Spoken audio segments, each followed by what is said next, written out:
All right, I just want to say that I've developed a deep dislike towards nurses, and this is something that's been going on over many years. I just read an article, a little bit of an article today that says that, I don't know, the quality of nurses' happiness or care in Louisiana is the lowest in the country. And in my experience with nurses in the Louisiana jail has just been wretched, miserable, terrible. As soon as I got extradited from Kansas and arrived in the Natchitoches jail, one of the first things, my first encounters with another nurse, with a nurse in the jail was just talking about, I don't know, life and all of that. It was just like, it was totally small talk that she practiced in, like she was a therapist or something. And they're supposed to give a TB test, tuberculosis, and I told her I don't like needles, so she just kind of squirts the liquid on the surface of my arm, right on the forearm area. I just felt a squirt. That's the first time I ever felt just a squirt before. So she didn't even penetrate, which, you know, I appreciate that, but it doesn't give me confidence in their abilities to perform. That guy's just a little close. So that was just a start of problems with them.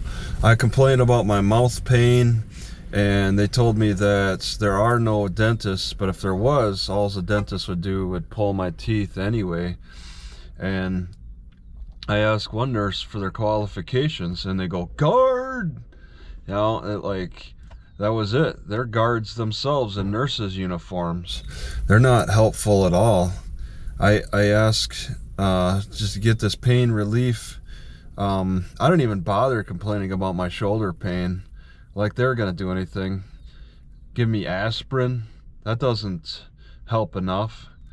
There are these mediators between your pain and the doctor, and a lot of times I think they're leaning towards denial of the doctor.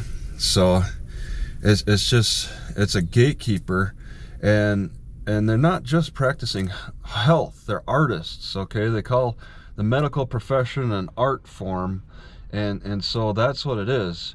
The art of pleasure and the art of pain, the art of drugging and cutting.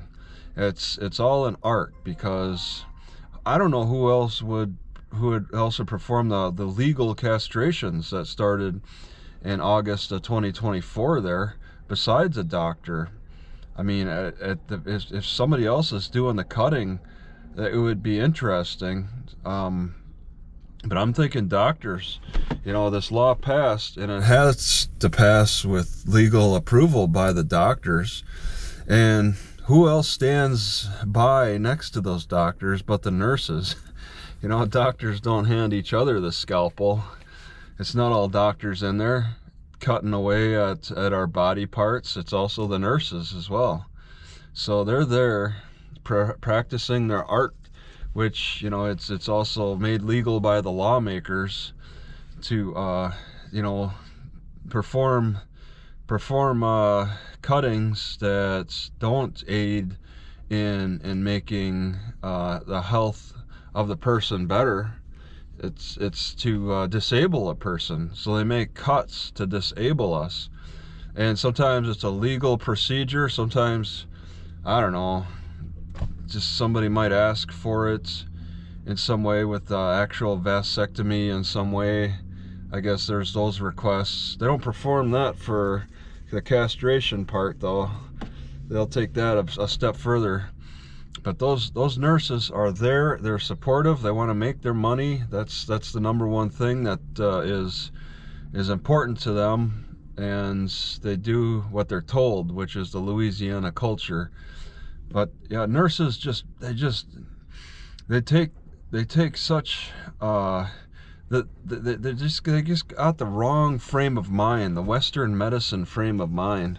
I'll tell you, I hate on the nurses a lot, But I mean, my solution is to look at acupuncture and magnet therapy and chiropractic as the solutions. All right.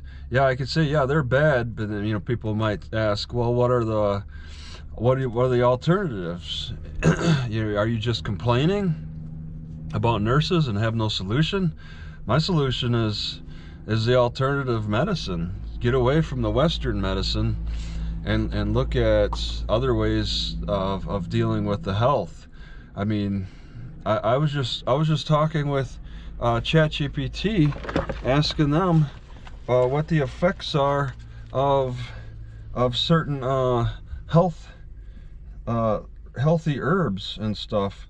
Okay, listen to ChatGPT and understand that they don't even put the alternative health information like herbal therapy into their learning system. Okay, ChatGPT, you tell me what are the effects of carrot leaves on testosterone? There isn't really strong I know. evidence Okay. that carrot Yep. leaves... All right. We've gone through this, and this is difficult for me to go through again. Okay. She's saying there is this. You don't need to talk. There's not enough information because it's being withheld. Okay. It's being withheld, and that's to help Western medicine, withholding herbal therapy.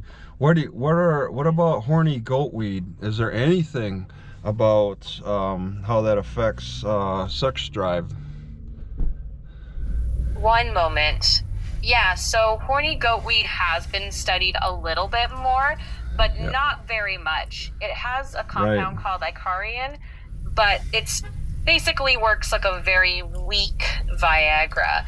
There isn't strong evidence. Yeah, of course. That it really boosts it's gonna word their medical research to downplay it as much as possible, so we lean towards drugs. That's what they're doing. Have you ever heard what's the story of with horny goatweed and that goat farmer?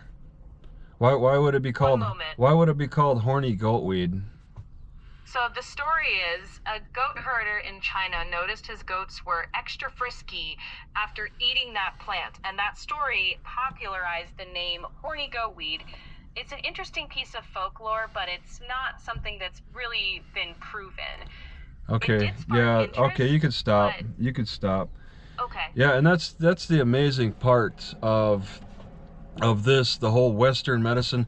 They've interjected themselves to like really downplay the folklore of herbal therapy, and it goes against my experience with the effects with oat straw. What do you know about oat straw and the sex drive?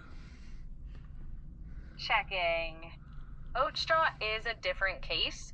There's not strong clinical evidence that it reliably clinical. Libido or testosterone. The arts. Clinical is an art form, and this art can promote certain forms of itself and demote the alternative theories, and we're looking at the clinical part of it, and really downplaying the folklore, downplaying. I mean, you go to chat forums and you read all the comments about what it says, and what do you find?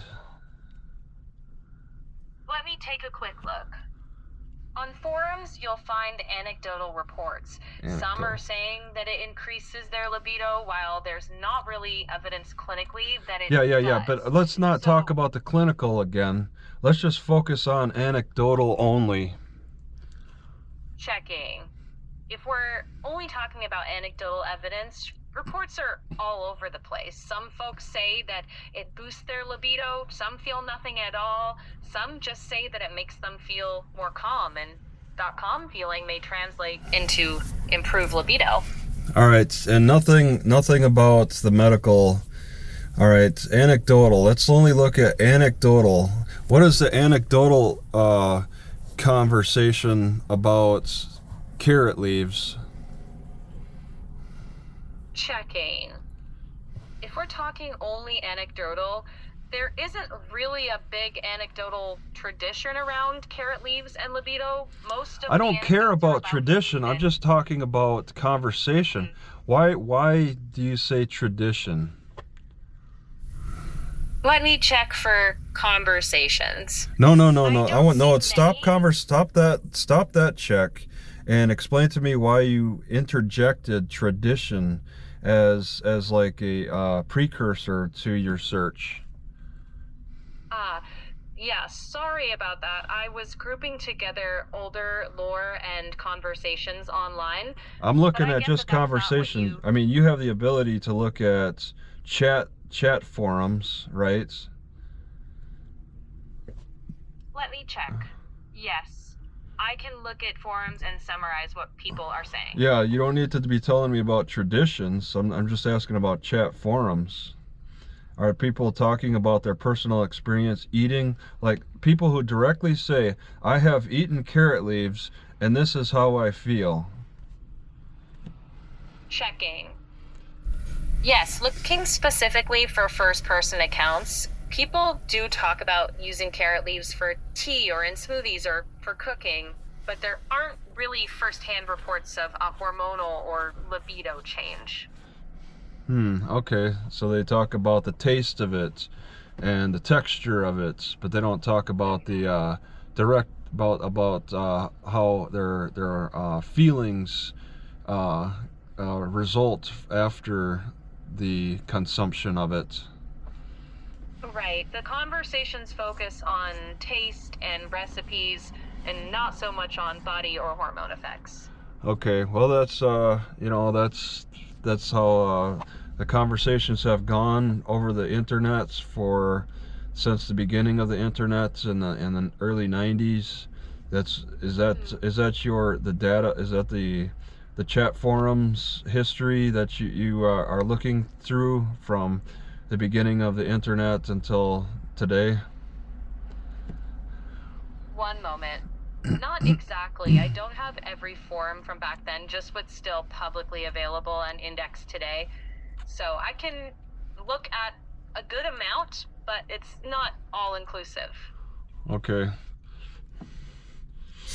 Yeah, so it's amazing that there's just not a lot of people talking about like the effects of flaxseed. I mean, I personally have taken them individually, practically by themselves, unless if it's advised that you don't consume them by themselves because it may cause an upset stomach. There are some things that do that, but in my personal experience, I've noticed that the herbs cause changes.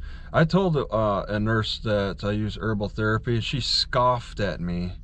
Okay, and that was when I did a test for my hearing to try to qualify for truck driving school, and I failed my hearing test because I think the Air Force and maybe listening to loud music didn't help. I reduced my capacity for hearing, but she scoffed at me when I mentioned that I use herbal therapy because they don't want me using that. That's not something that makes them money. So it's built into personal interactions with them, and in the ChatGPT, definitely there needs to be some kind of AI system that separates, that brings in all the research and reports that Chinese medicine has been calculating, because there are books, they're not cheap books either, so I think maybe the information could be getting withheld. But with acupuncture, it's like there's a plethora. They're talking a 2,000-year-old discipline that's got a lot of data points and experimental stuff. They experimented on me, a voluntary experimentation in a acupuncture school in San Diego, so I get like a free treatment or reduced cost treatment at the end, and they pushed I don't know, not a needle, but just something against my cheek, and to measure how much I could handle it, and I could handle a lot. but they're still doing tests today. They've been doing it for over 2,000 years. And I think that's a better alternative. That's something that needs to be brought in to AI. I think they're excluding it because AI doesn't care about the chemicals involved with food, because the AI runs on electricity anyway, as something that, as a form that can enhance itself. It's taking herbal medicines from different sources isn't a benefit to AI, and it isn't a benefit to the nurses, and it doesn't make anybody a lot of money, but it's the best way to go. It's what historically our ancestors had to revert to as a low-cost way to improve our health, taking that dandelion tea, all right, to clean out the body. And my experience with dandelions is that the leaves are better than the roots. The roots are too strong.